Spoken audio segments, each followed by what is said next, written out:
First of all, I want to thank my board.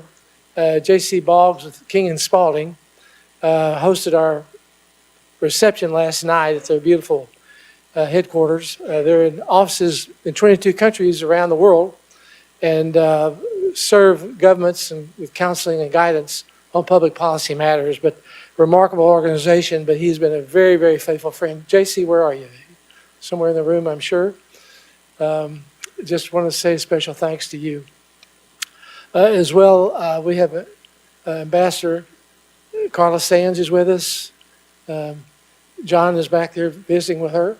Thank you, my friends, for your participation on our board.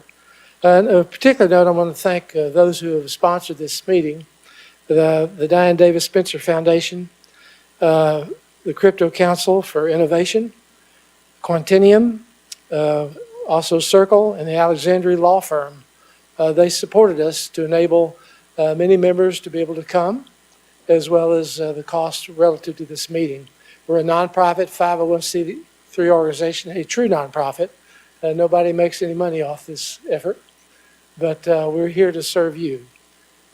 This is our 26th forum, and we've had them throughout the world, and we have many planned for this coming year.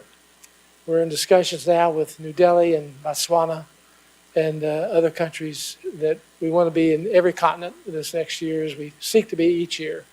So your participation with us in your dialogue, in this dialogue, is very strategic, because we will be stronger as we're together, as we build our collaboration and our working knowledge, particularly on all these critical issues.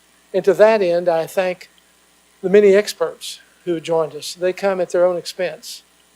We don't pay them, but they know the critical importance of this gathering, of your presence here, that we could all really understand the implications of the transnational crime issues, the technology issues and how they converge with security concerns, and what we can better do as legislators to prepare ourselves for the future.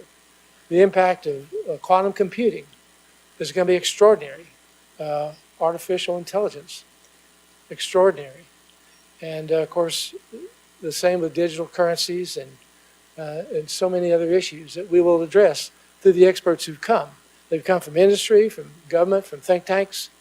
We have a very knowledgeable man we're going to hear from earlier today, Dr. Jonathan Ward, a brilliant individual who speaks, I think, 5 languages, but fluent in Chinese and Russian, and has a deep understanding of the commitments and the focus of some of our adversaries and what they're about and what we need to be preparing for. So look forward to those remarks briefly. I also want to offer you the opportunity for your own comments as the meeting evolves over the next 2 days. When we have opportunity for Q&A, we'll do that. We've tried to build that into many of our panels so that you can present your own thoughts and inquire, make your own questions to our presenters. Many of the members who will be coming from the House and Senate to speak, they are under a time schedule that doesn't allow them to be always on time. They've got committee hearings and they can drag on. And so just know we're going to be flexible. Those who are leading different panels and those as we go through the meeting today, there'll be some flexibility in how we make our presentation. I do want to welcome all as well who are watching online. This entire 2 days is broadcast globally through our website. And we've notified all 35,000 people on our list. And I get many comments from even ambassadors saying they encourage their entire staff to watch major portions of the presentation. So your remarks today and what we have today has a global audience. And so we welcome them and we thank them for being a part of this dialogue. We will seek to do live stream as we go around the globe as we've done in the past, because we think all these issues seem to be moving in such a quick pace. Many of you have been back here. I got a picture from someone last night who had been to our very first forum back in 2014 that he showed me. And it was amazing because 10 years has gone by like that. But so have the issues. The issues we're covering today are far different than what we covered a decade ago. And we are clearly want to be on the cutting edge for each of you, because you are the ones who write the laws. You prioritize the funding in your government. You're the most important people in this process. I've taken dozens of CODELs all over the world, and we met with presidents and prime ministers and foreign ministers and finance ministers.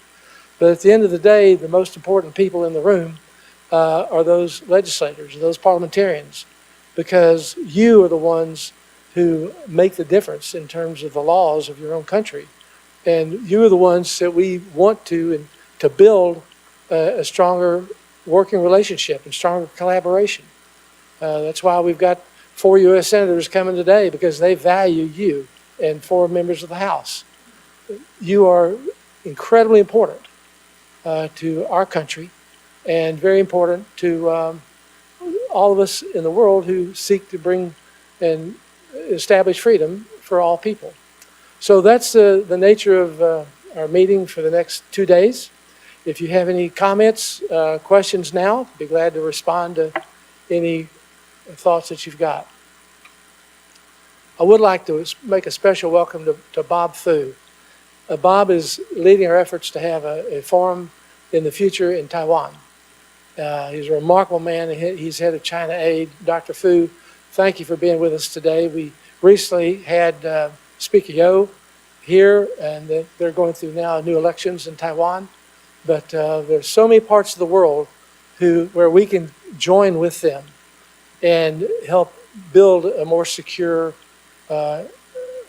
conditions for their own, frankly, survival for many of these countries. So any thoughts? Okay. I would like then to begin our comments today. We have a phenomenal video that we can start with if it's queued up. Are we ready for that? By Matt Pittenger. If we have that video available. And then when Senator Lankford comes, we'll greet him, and we'll hear from Senator Lankford, then Senator Tom Tillis, Senator Roger Marshall, and then Dr. Jonathan Ward will close out our remarks for this first session. And you will want to hear very well the comments. I've heard him speak before and read his book. He's written 2 really classics relative to the current challenges we have vis-a-vis